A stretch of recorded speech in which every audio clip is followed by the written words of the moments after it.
Nowadays, reading and writing are minimal requirements when it comes to getting a decent job. So dyslexia can be a real career killer, even if the condition has nothing to do with illiteracy or ignorance. Today we know that without proper treatment, dyslexic children do not simply get better. But if you discover dyslexia at an early stage, a lot can be done to improve it.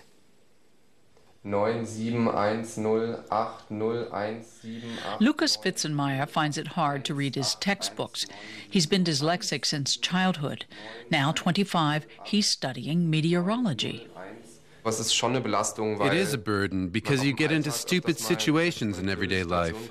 You read a sign wrong and other people make fun of you. It's not necessarily inevitable, but you can't do anything about it.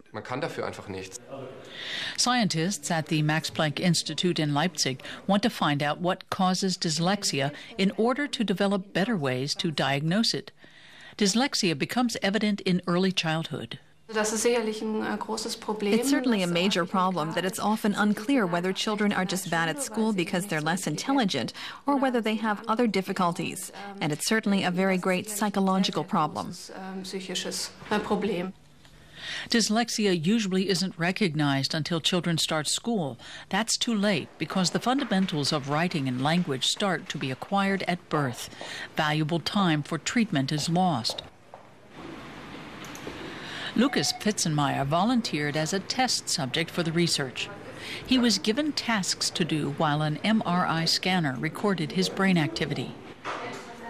The researchers were able to recognize for the first time a dysfunction of a certain area of his midbrain. We discovered that the part of the brain that we used to think was responsible only for perception is actually specifically responsible for language, and that it's this part that functions differently in dyslexics.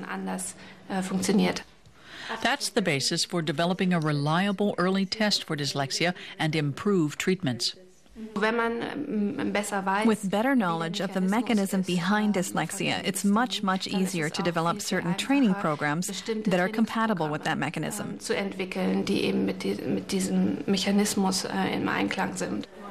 Lucas Fitzenmeyer may not directly profit from this research, but he'll have contributed to making things easier for future generations of dyslexics. That's all for today's show. But do you want to hear more about treatments, the latest healthcare research, or lifestyle topics?